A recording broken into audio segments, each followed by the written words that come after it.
Hey, I got something to show you guys. Take a look.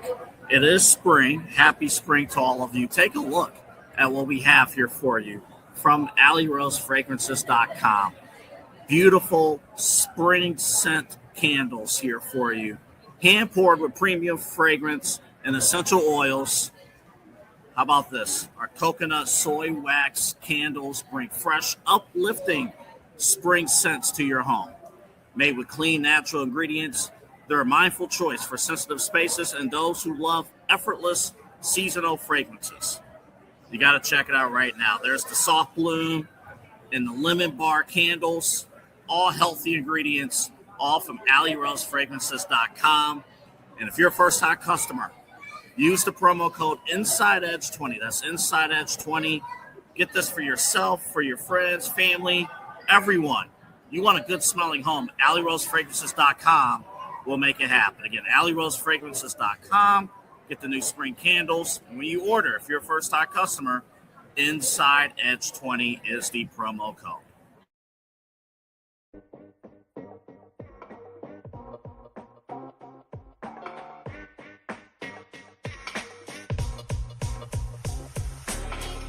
This is Midnight Run on the Inside Edge Network. Here's your host, Anthony Alford.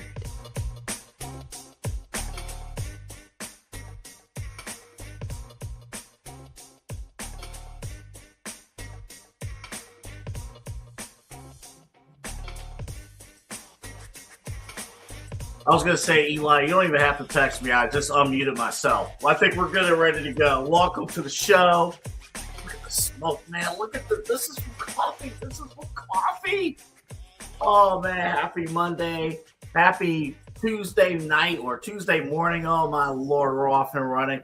I am such out of sorts right now. We got to talk about March Madness, but my bracket is completely toast. I know you don't care. And quite honestly, I talked myself out of caring myself.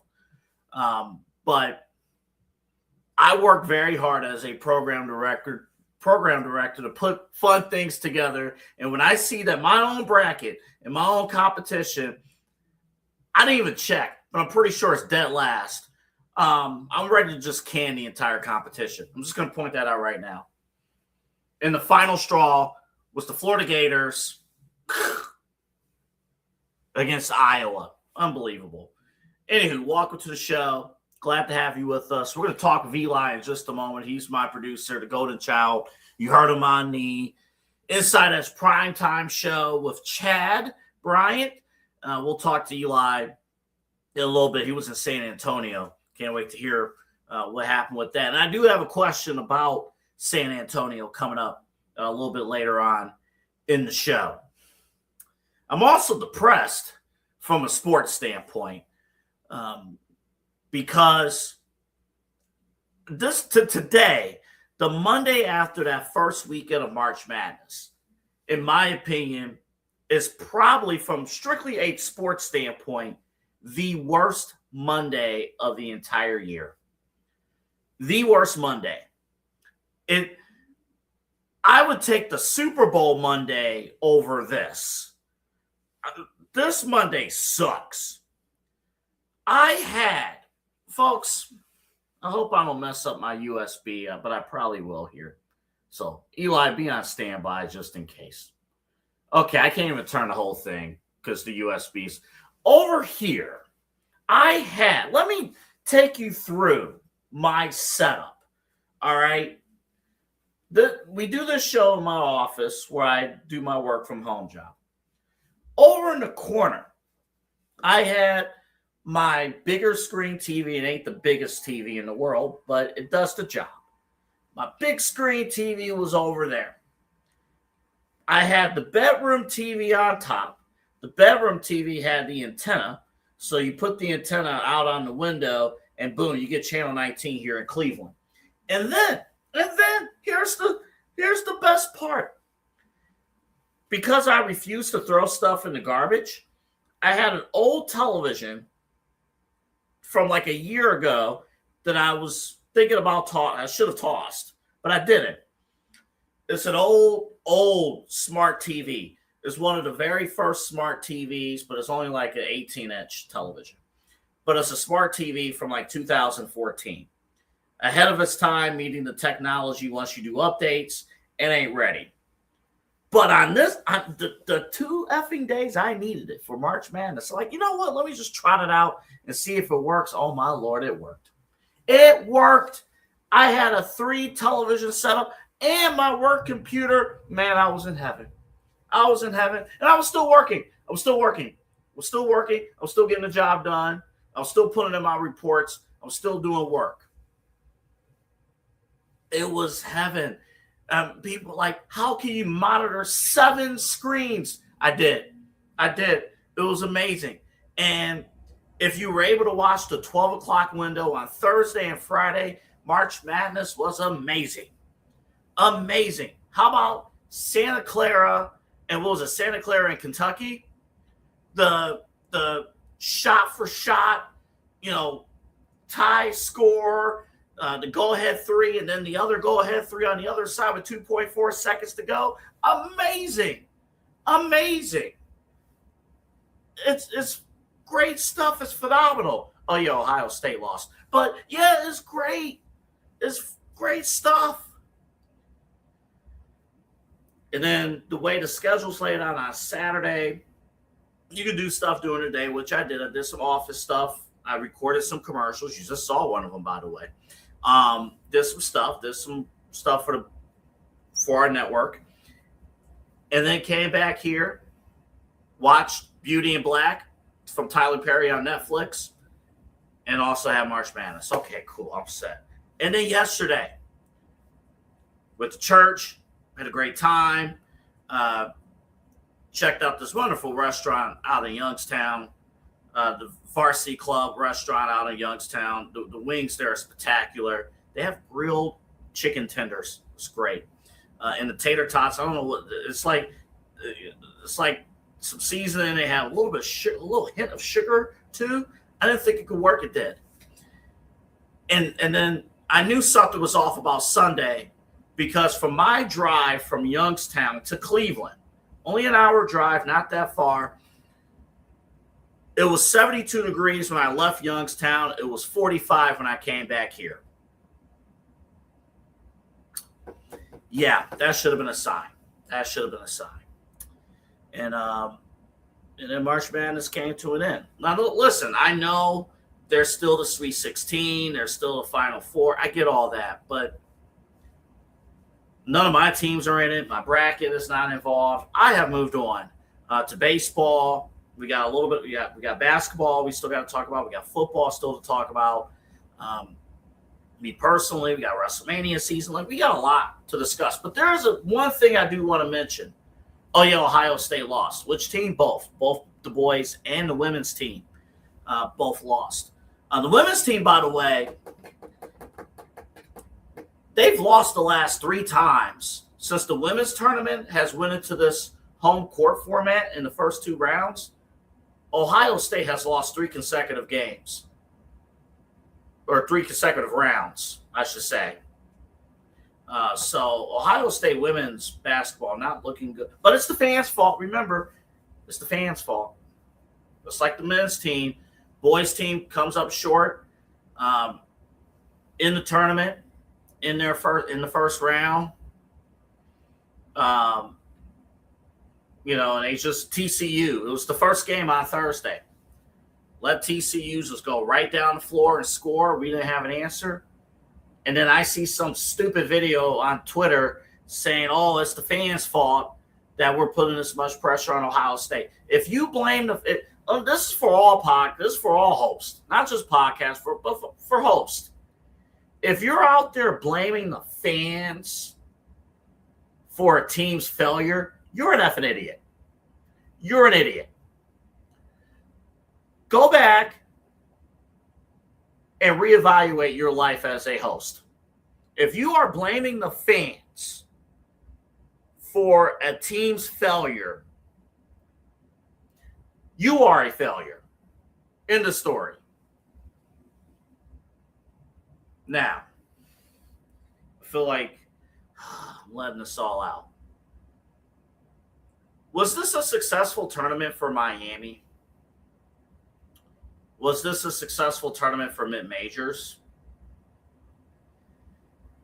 We'll address that a little bit later in the show. Let me start with the Browns. Talking about failures. Let me start with the Cleveland Browns, because we are at a point where, because I call this from a fan standpoint, the real Black Monday, because we are removed from March Madness. The excitement of March Madness is basically gone. Opening day is almost here, but it's not here yet, although it will be here soon, Thursday. And by the way, Thursday, tune into the Inside Edge Network. Eli and Chad will get you ready for the Guardians and Seattle Mariners Thursday night, 9 o'clock start for prime time. The draft is almost here, but it's not here yet. And we're kind of in a place right now where you can easily overthink things. And somebody says something on television that could make you second guess everything that you thought of going into this draft. And because, again, we are a Cleveland-based network, I will approach this from a Cleveland standpoint, although I will also offer a bit of national perspective in a bit as well. Dan Orlovsky was on Get Up this morning on ESPN. And the consensus is that Fernando Mendoza, he is QB1. He's going to the Raiders. End of story, case closed. But then Dan Orlovsky went on the air with Greeny and the crew at ESPN Get Up and had this to say about Ty Simpson. Potentially, he's the QB1 of this class. Ty Simpson has been a fascinating person in this draft, going back to the middle part of the season where he seemed to be trending towards QB1. Yeah. And then the season went on, and there became no question that Fernando Mendoza is going to be the first quarterback taken in this draft. Certainly that is at least the conventional wisdom, and Ty Simpson could fall anywhere in the first round. You have looked at the tapes. What are you seeing? I think Ty Simpson is QB1. I think Ty Simpson is the best quarterback in this class. I think when you look at the body of work and what was asked of these two quarterbacks, you have to start with the question, who needed to do more to carry their football team to play well? Ty Simpson, and it's not close between those two quarterbacks. Who took more games over throughout the course of the season? Ty Simpson. It's not even close. And if we're asking, like, okay, we're trying to see what you are as a player in college and what you're going to be asked to do in the NFL and what translates. I start with, what do you do in moments of panic with the football? Because that's really what separates good to great. I would tell you that Ty Simpson is more consistent in that regard. There's not a ton of moments of panic out of Fernando Mendoza. And then there's moments when he immediately drops his eyes and becomes a runner. Ty Simpson more consistent in that. What guy was asked to do more NFL throws? When I say NFL throws, I'm talking 15, 20, 25-yard in routes, crossing routes, deep corner or sail routes. Yeah. Ty Simpson, and it's not even close in that regard. Downfield throws, the posts and the goes, I think they're close. Mendoza throws a lot of go routes, and he's good at it, but I think they're close. RPO, get it out, that's predominantly what Mendoza's offense was. Right. And then I think throwing on the move, they're both relatively equal. So when it comes to moments of panic and big throws, real NFL throws, I think it's clearly Ty Simpson. So it is, I mean, to be clear, this will get a lot of attention that you feel this way because you are, at this point, I think one of the people whose opinions on this stuff matter the most. And everyone has their opinion, and this is certainly going to be an unconventional one. But you're comfortable saying if you had the choice between the two of them, you would take Ty right now. I would much rather have Ty, and I like Fernando Mendoza. This is not to slight Mendoza. Yeah. I would rather have Ty Simpson at the 15 to 20 range than Fernando Mendoza at 1. Again, Dan Orlovsky, courtesy of ESPN, and kudos to Greeny. That's a pro teammate move right there. Nobody can speak on this more than you on this subject. That's a pro right there to stamp that level of credibility on a Dan Orlovsky. So good on Greeny. From a national perspective first, listen, you have drafted up your charts on Mendoza.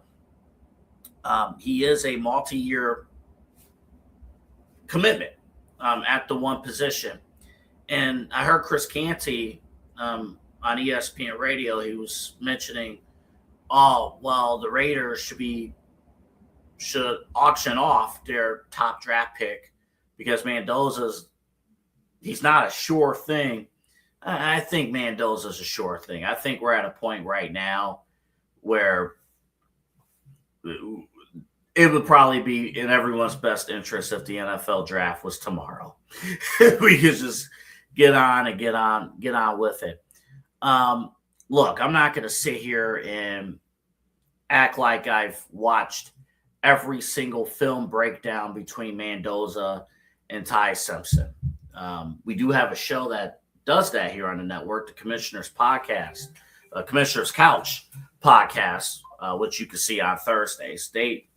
Ryan Mosser and David Calhoun, they do that. And they do a great job. Ryan has a big board that he is working on as we speak leading into draft night. So tune into that. But I'm here to tell you, at this point, if you're the Raiders, I mean, the Raiders are in our class, just like the Browns, just like the Cardinals and the Jets. You've been looking for that franchise quarterback, give or take, for the last couple decades. You've been looking for your franchise quarterback. So Mendoza's the type where if you do things the right way, you put talent around him. You got Max Crosby back. He is that leader you can put on there and build a franchise around. Don't mess around with it. You're going to be fine. Now, the point that Orlovsky made, I would feel more comfortable taking Ty Simpson late in the draft than Mendoza early in the draft at number one. Then it gets interesting, and this is where the Browns come into play. I have been steadfast, and I still believe that Shedeur Sanders is the guy. If you build talent around him, I'm not changing away from that opinion. I am not straying away from it. I get it. There have been several ups and downs, but we've seen what happens when you get you get targets around him. Harold Fannin, who's just a tight, I don't want to say just a tight end, but a rookie tight end, proved that if you have talent around the quarterback, he could deliver the football. So I really believe if you have a draft where you have 6 and 24, if you are drafting a quarterback with one of those top 2 picks, you're wasting a pick. You're wasting a pick. I do not think Ty Simpson in round 1 is somebody you go after. Now, if by some sheer miracle he falls into round 2, ain't no way. But if he falls into round 2, or if it's late in the first round and he's just 30, 31, 32, and it's like, okay, come on now. Kind of a Shedeur Sanders situation a little bit. All right, jump up and grab him. But I do not think with pick 6 or 24, you take him for 2 reasons. Number 1, you have so many roster gaps you need to fill already. You need an alpha wide receiver. End of story. You just do. You need a top-level wide receiver. You need a legitimate threat, downfield threat. Shedeur can give you the ball if you're a legitimate downfield threat. You need to deliver on that front. And you need an offensive lineman. You need a stud offensive lineman. But Andrew Berry has done a good, we'll see it. We'll see how it plays out in the field. But Andrew Berry has gone out of his way. He has filled the holes, most of them, with the offensive line position. but you got to get that big time receiver.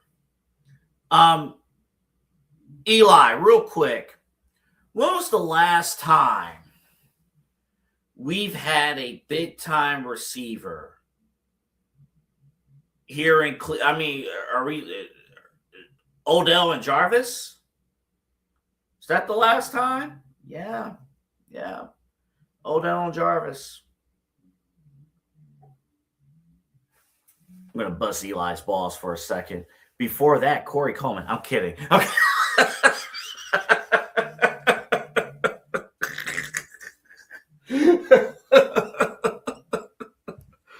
Oh, man. I still have tape of our 2016 draft coverage from the other network. I still have tape. I can still cut up Eli's reaction to Corey Coleman's draft pick. You will be amazed. I might play it on this show at some point. You will be amazed. I don't even think Eli has heard this clip in 10 years. I think you'll be amazed. I still have this in one of these drives back here. Listen. I said it was 2 reasons. The second reason, you have a year to figure out if Shedeur Sanders or Deshaun Watson is the guy. You have a year. If you're truly desperate for a quarterback and it doesn't work in 2026, look at what's coming to you in 2027. 2027, no matter if you're picking first, second, 5th, 10th, or 20th, there's a quarterback there for you in the 2027 draft. You will be amazed at what you can find. 6 and 24, stay the course. Do not let Dan Orlovsky change your mind about what to do. By the way, they're represented by the same agency, Ty Simpson and Dan Orlovsky. Then forget about that. Don't let them sway you. All right. That's good stuff there. That is good stuff. Let's talk about Mosser's moments photography. Let's talk about moments where you're about to walk down the aisle, about to get married, you're about to start a new life, and our buddy, our friend, our co-host from the Inside Edge Network, Ryan Mosser, and his wife, Holly, what if we told you that they run their own photography business? They do. And they can cover your weddings. They can cover your special moments. Mosser's Moments Photography. They have you completely covered. In fact, you can go to their website. In fact, you can find all their stuff on the QR code at the top corner of the screen. And when you talk about grabbing those critical moments, the moments that tell a story, wedding ceremony is not just walking down the aisle and you say I do and that's that. If it was, I think every guy would be happy. But it's not just that. It's about capturing those moments. It's about capturing the moments, whether or not it's, with your best man, with, bride, all that stuff, your family, getting all those top moments. Mosser's Moments Photography, Ryan Mosser and Holly, they will capture that for you. Go to the QR code and you'll see more details on what they can do, and they can schedule services for you. They are locally based here in Northeast Ohio. It is wedding season. You want to lock that down. Not just this year, folks. And I can tell you from experience, wedding planning goes all the way. It's not just this year, but you're planning for next year as well. So you want to get all that stuff lined up. This is the peak time for wedding season. Let the Inside Edge Network's own Ryan Mosser, let him take care of you. He will. Him and his wife, they're going to take care of you here. And you go to that QR code and check out what they can do for you. All right, we'll take a quick break, come back. We have so much more to get to here on Midnight Run. We will react to Miami of Ohio and March Madness and kind of, the story of this March Madness was the mid-majors. Were they successful or not? We'll talk a little bit about that. Also, the Cavaliers, is it finals or bust for you? Is it finals or bust? I think that's a critical question because that will determine your entire outlook of the season as we head down to the final, I believe, 11 games left in the Cavaliers regular season. So we'll talk a little bit about that. And we'll bring in Eli. He was in San Antonio performing. But I do have a question about San Antonio in terms of sports expansion among other cities. So we'll talk to Eli about that coming up in just a bit. Thank you for tuning in. This is Midnight Run. I'm Anthony Alford, here with you until 1 right here on the Inside Edge Network. Back in a moment.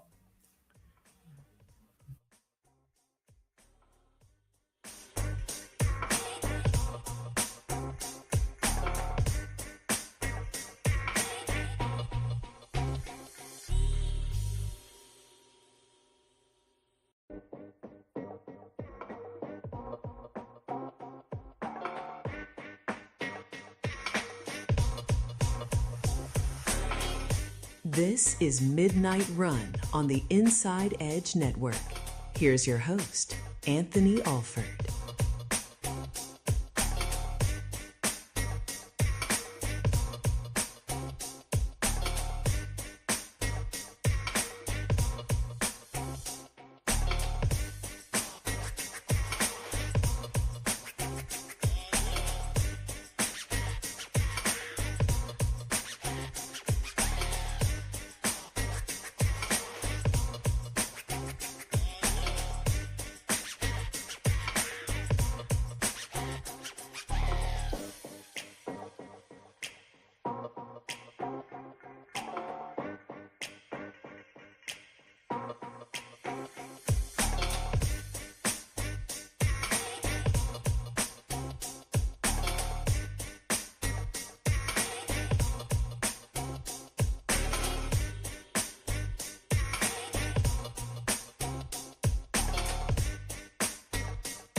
This is Midnight Run on the Inside Edge Network. Here's your host, Anthony Alford.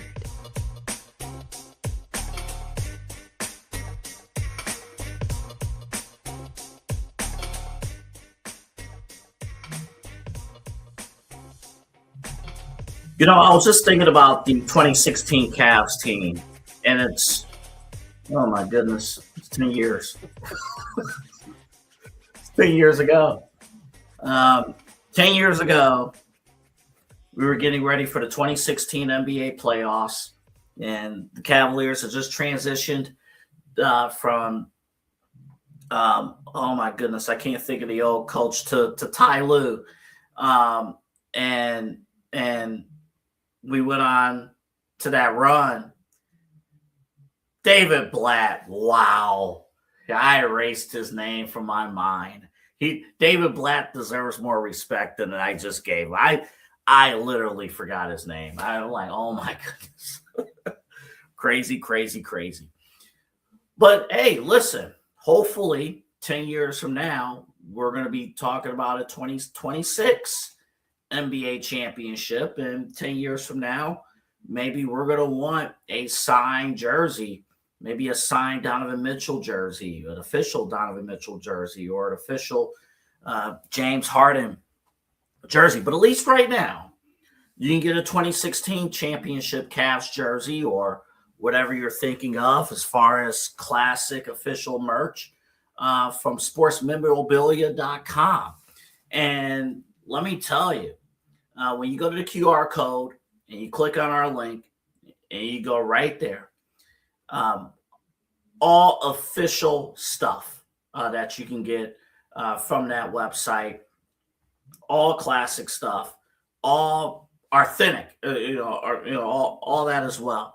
And they'll get you all taken care of. If you want that framed jersey hanging on your wall, that is worth so much. I was just thinking, I'm in a baseball mood. I was thinking about, perhaps that signed baseball as we get into opening day.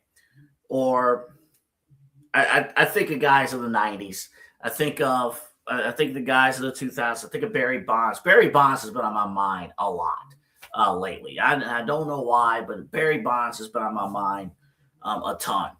You can get a Barry Bonds signed baseball right here at sportsmemorabilia.com. You get all that set up there for you. And if you're in a basketball mood, how about that Cavs championships jersey? How about, classic football, all that stuff, all of it. It's just there for you. Sportsmemorabilia.com. That's where you can get it. Sportsmemorabilia.com. And go to that QR code. You're going to see some great deals all set up there, ready for you across the entire spectrum of sports. Did I mention, by the way, we're getting close to the Masters? Thinking of Tiger Woods, something there. They might have you all hooked up and ready to go. Cavaliers, is this finals or bust? Do they have to make the finals, or is this a failure of a season? Absolutely. No doubt in my mind. And if you talk to anybody nationally, anybody outside of Cleveland, the number one question about the playoffs, going into the playoffs, one of the top assumptions, I wouldn't even call it a top storyline. I think that, because I'll say this, I think some of the top storylines, Boston Celtics are at full strength. How deep can they go to the final, through the playoffs? Can the Knicks finally overtake the Celtics? Can the Pistons make a run? Can the Pistons hold on to the 1 seed and finally make that run? And that's just the Eastern Conference. Can Orlando sneak up on a team, Cleveland? And then you go to the Western Conference. Contrary to what Charles Barkley wants to talk about, are the Lakers a contender? Can OKC, are they going to be healthy enough to run it back? Denver's always a threat. Can Wemby and the San Antonio Spurs go the distance? From a national standpoint, I am extremely excited about the NBA playoffs. And look, listen, I know the NBA as a whole is like, oh, it's doom and gloom. How's Adam Silver running things? I think that's separate from the level of competition that you're seeing with the NBA playoffs. I think there's a ton of storylines. There's also, going into the playoffs, there's also an odd assumption that I'm not liking. But the team, until proven otherwise, has earned this assumption. The national media doesn't believe the Cavaliers can go deep in this playoffs. They just don't. It's the reputation. It's the lack of toughness, especially matchups against bigger teams from a physical standpoint. Can James Harden actually pull it together in the playoffs? I know Eli's had some questions about James Harden, and people nationally have had questions. Can Donovan Mitchell, can his body hold up going into the playoffs and go the distance? And then there's also the Evan Mobley question, which we have had for 5 freaking years. Can Evan Mobley finally become the unicorn that we've asked him to be? I'm going to say the answer is no. I'm going to say that's not happening. It's just not. The Evan Mobley part. I think the other parts could very well happen. The Evan Mobley part. Evan Mobley is going to be a fine player. He's a all defense first team. Mobley. Now here's the thing. Mobley does QB the defense. You do have that, and that part is important. I mean, listen, Kevin Love, we talked about 2016. Kevin Love was defensive MVP essentially in the final moments of Game 7 of the finals in 2016. So that stuff does matter. But with that being said, you don't make this move for James Harden if this was not an NBA Finals or bust type of situation. And no, to get to the point, no, I will not be happy if the Cavaliers do not make the finals. Quite honestly, to be blunt, I will not be happy if the Cavs don't win the title. I'll just be selfish and blunt because I've earned the right to be as a fan. I will not be happy if the Cavaliers do not win the championship.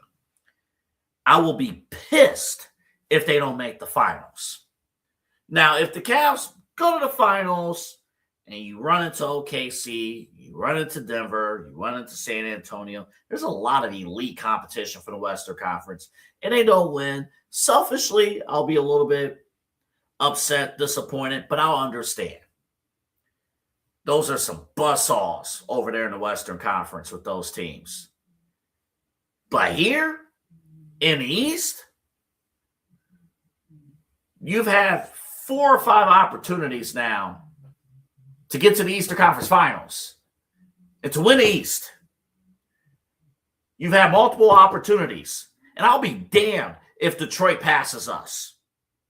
I'll be damned if we can't get over the hump against Boston and make a competitive series out of them. And I'll be damned if we can't get past the Knicks finally in the playoffs. Like, the time has arrived.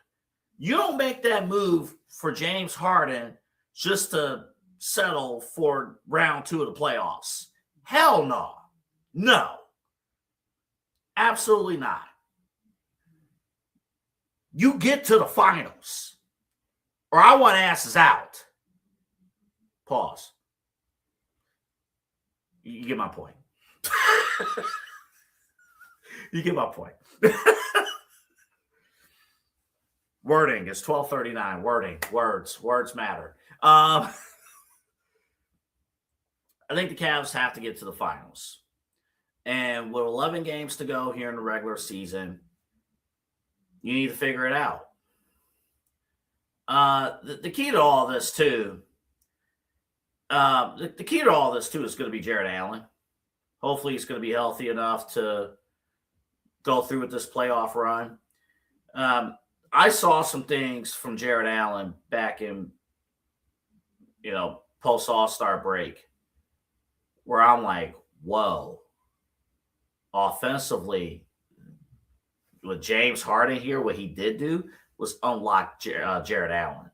And I'm like, whoa. That is a difference maker. That Jared Allen, I don't care. Nobody, at least in the Eastern Conference, can defend Jared Allen from that standpoint.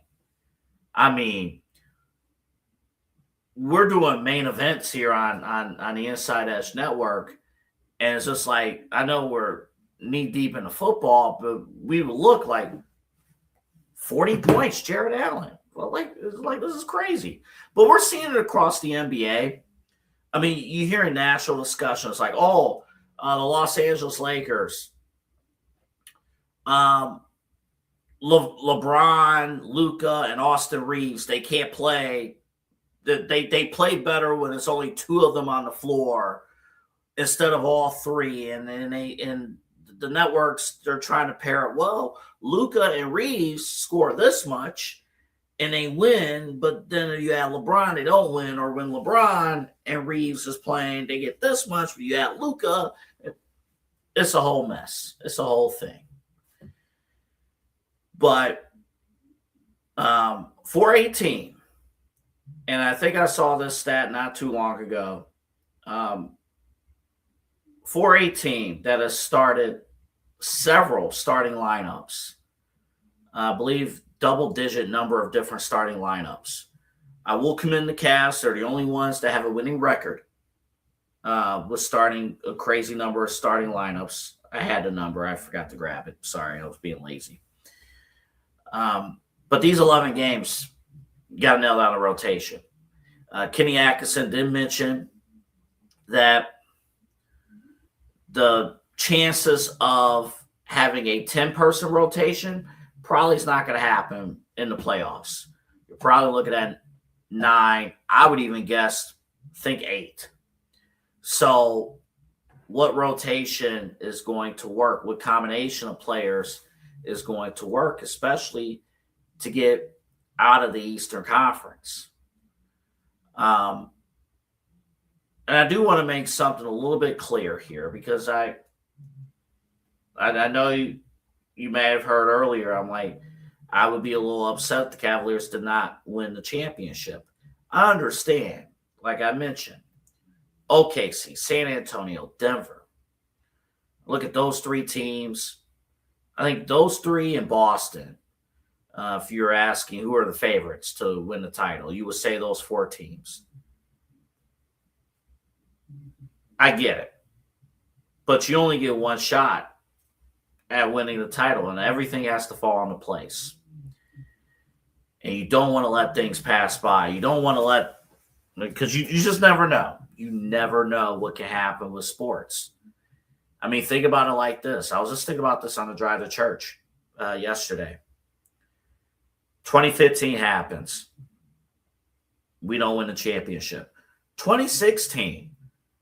What if the series ended in 5 games instead of that game, that 3-1 deficit comeback? What if, game 5, LeBron and Kyrie both score 41 like they did. We win game 5, but then Golden State wins game 6. Or what if we came through in game 6, but then when it was 89-89 for like an eternity, what if Golden State actually went on a hot run and they won the title? And we went 0-4 whatever in that finals. LeBron never delivers on his promise.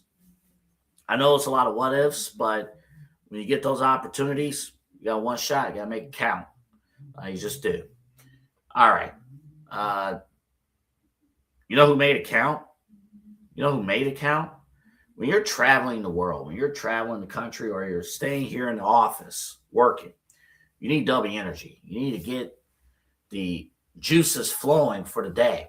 And W energy will get you going for the day, whether you're working, whether you're about to perform, whether you're about to head to the gym, or just you need recovery after the gym. Because what I found is that even after your workout and stuff, and you're tired, you still got to cook dinner. You still need the energy to make it through the night, because you still got to cook dinner. You still got to watch your television shows, and you still got to host Midnight Run.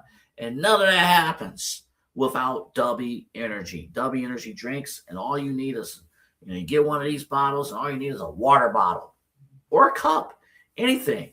Fill it up with water, mix it in with W, one of those great flavors. Whew, you're locked in, and there's no crash. The best thing about W, the crashing, not happening, because there's no sugar, 15 different flavors, no artificial sugars. So this is stuff that's going to deliver positive vibes to your body, not just a quick burst of energy and then crash. This is sustained energy throughout the night or throughout your day, throughout your weekend, all that stuff. W Energy has you covered. Go to w.gg. W.gg. In fact, the link can be found right on the QR code on the corner of the screen. Go right there. And when you're ordering, use the promo code InsideEdge10. That's where you need to be again, InsideEdge10. All right, when we come back, you haven't seen them yet, but the entire final segment will be me and my guy Eli Moon, because I want to hear about his trip. I want to hear about San Antonio. I want to hear about it all because I have an idea in mind as far as expansion with teams. And I think San Antonio could be one of those cities that is a growing town that should have another sports team alongside the San Antonio Spurs. So when we come back from break, it is all me and Eli on the screen with you and all of you right here on Midnight Run.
This is Midnight Run on the Inside Edge Network.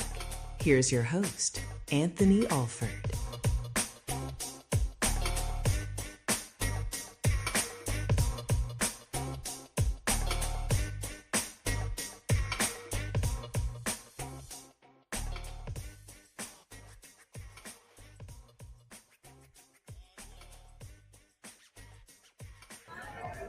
The Inside Edge Network is brought to you by Fanatics.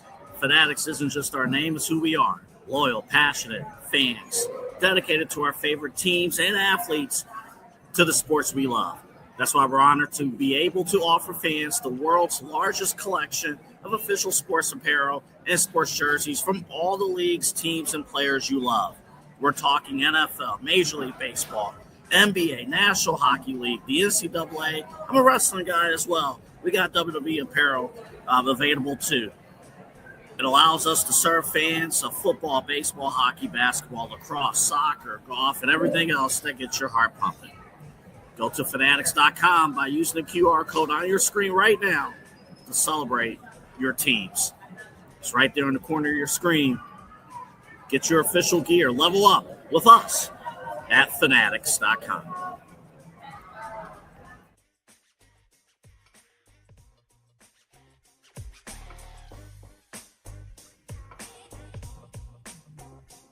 That's right, folks. That was Fanatics. And, man, just a great partnership there. Get the QR code. Go ahead, check them out. Official network sponsor. Everything here on the Inside Edge Network, a network sponsor, including Fanatics. Also want to give a quick plug to BA Sweeties. BA Sweeties, as we are approaching Easter, it is their Super Bowl.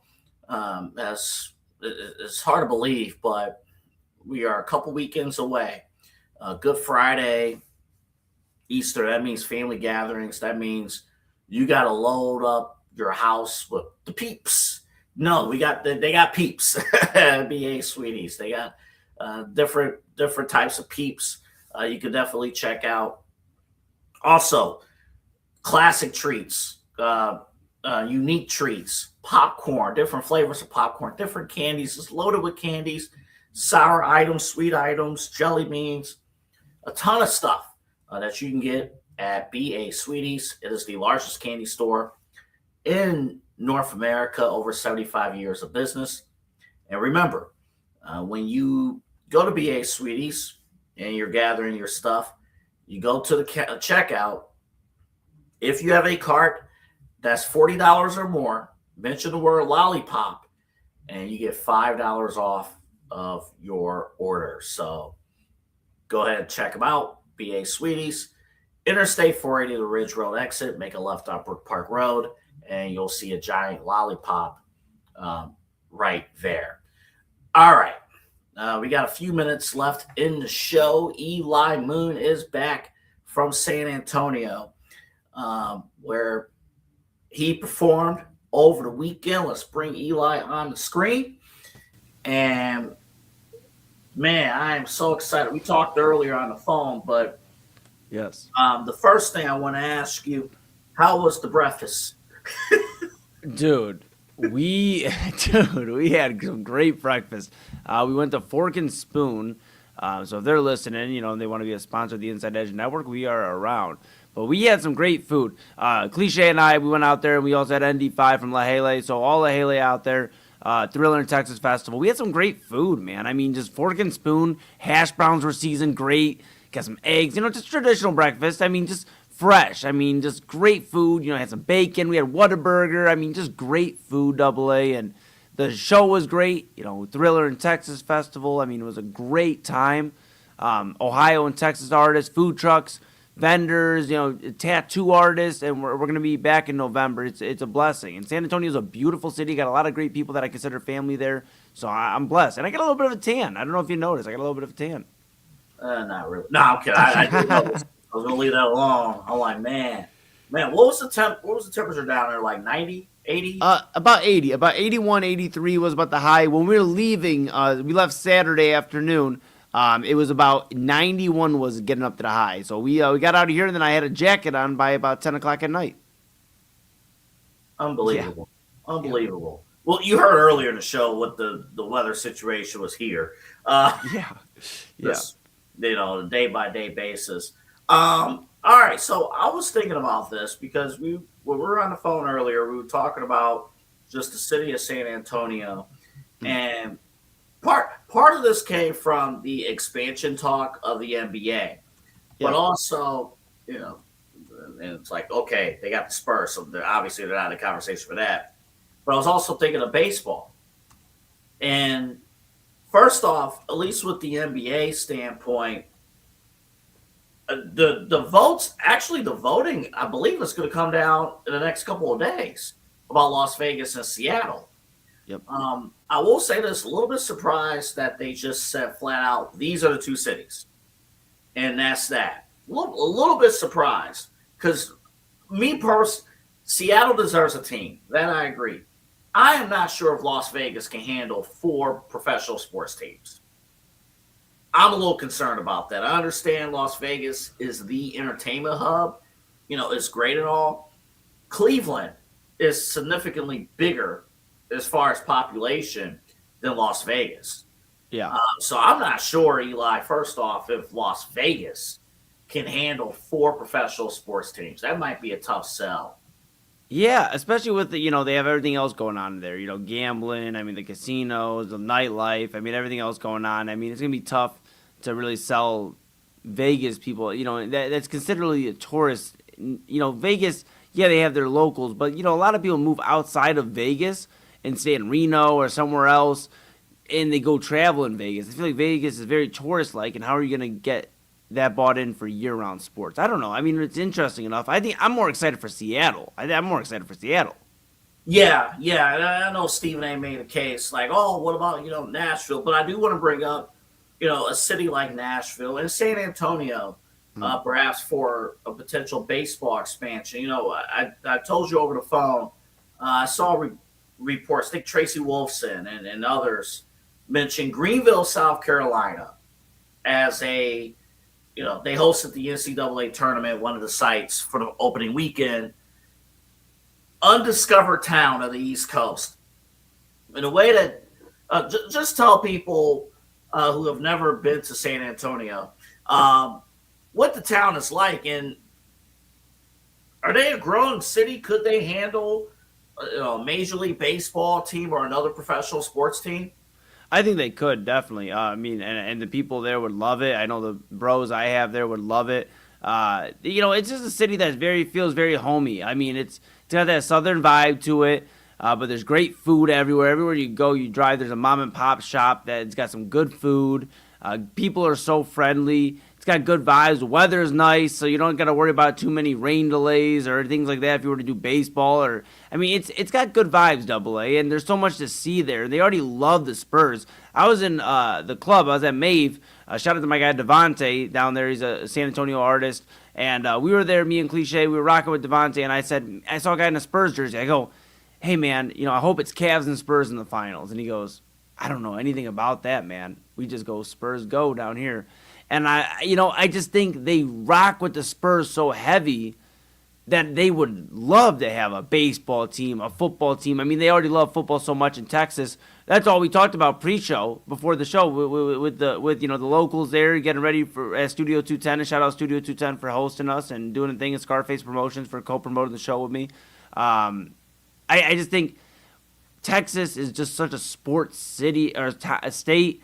San Antonio is wanting more. I mean, they have the rodeo, but they have the Spurs. They're trying to bring the music scene even more and more to life.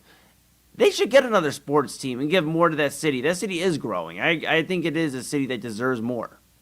Now, the thing that caught my ear, though, in our earlier conversation, towns like San Antonio, like, is there beef with, like, other Texas, like Dallas and Houston and even Austin? Like, is there, like, beef with, like, other major Texas towns and saying, hey, we're not going to give this to San Antonio and give away our power to this town?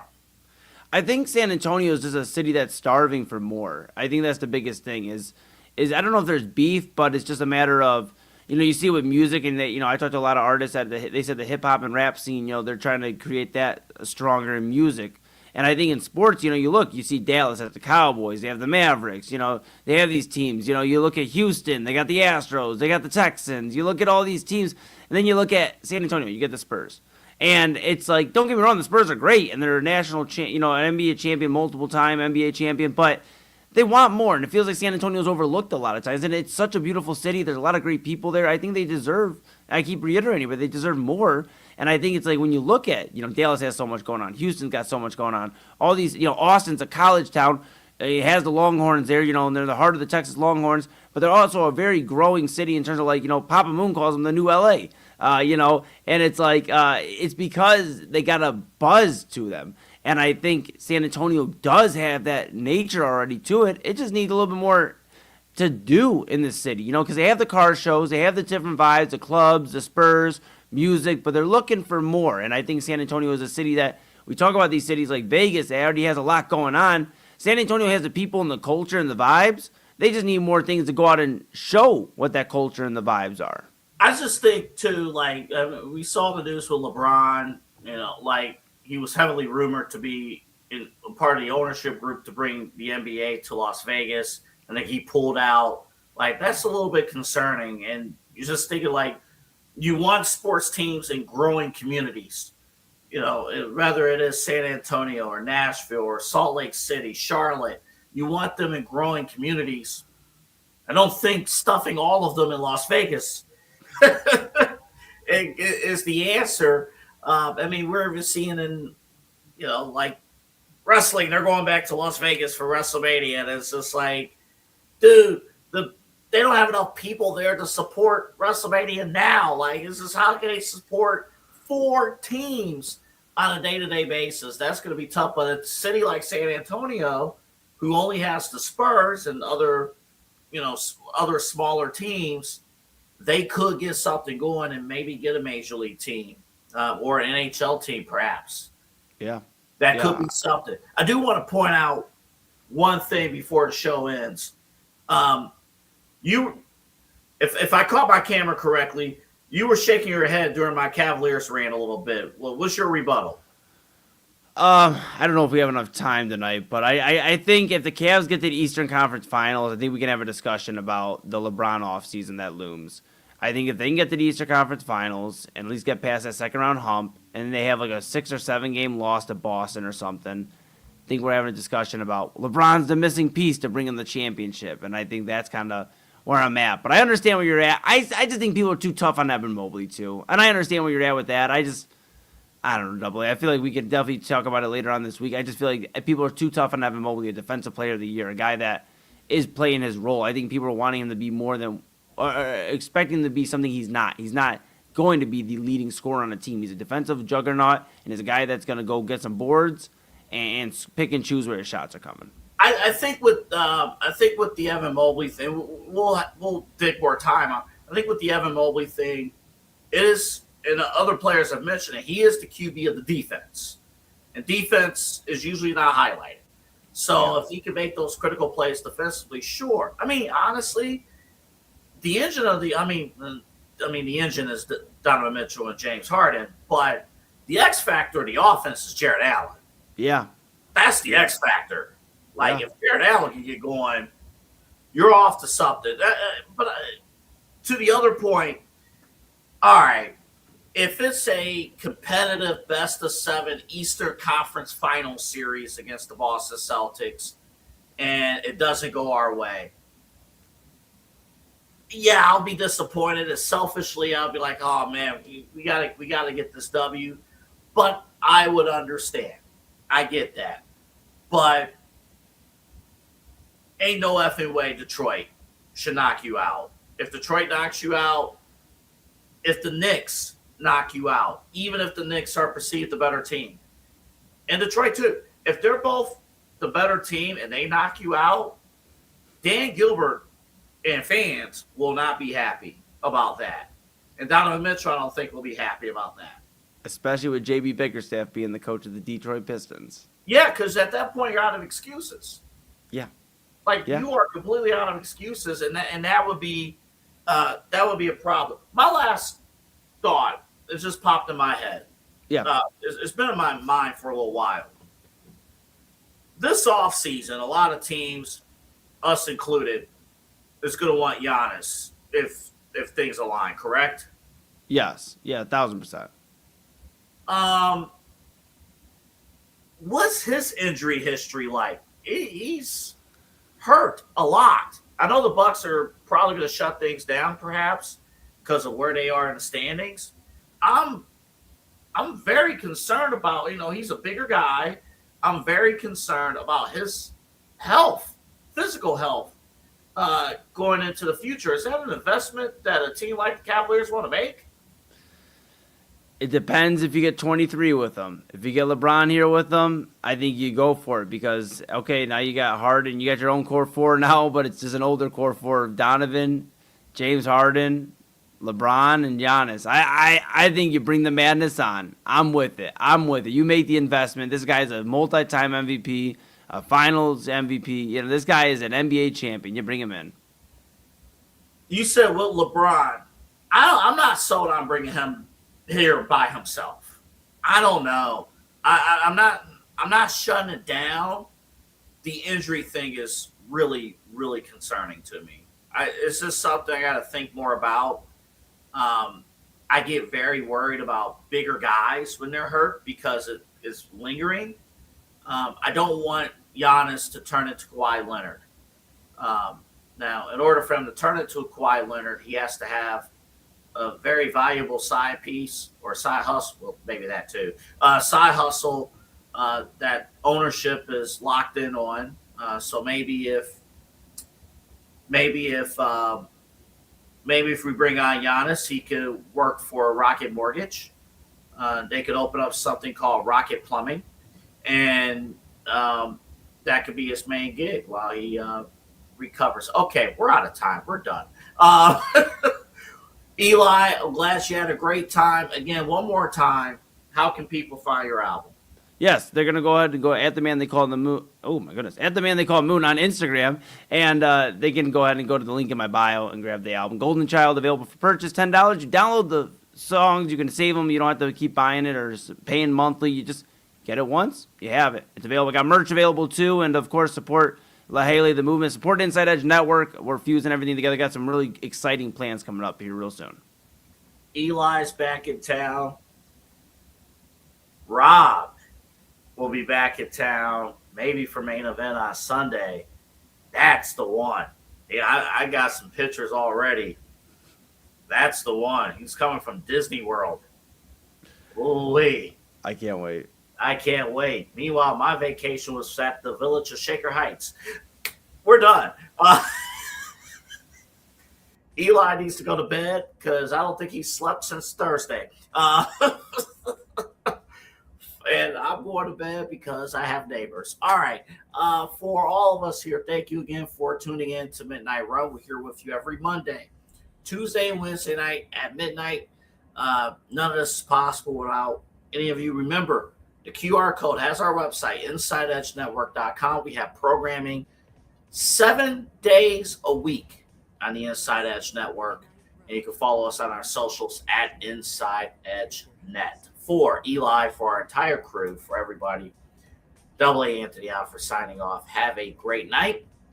And I'll see you later on tonight at midnight for a Midnight Run right here on the Inside Edge Network. Now go to bed. I got work in the morning.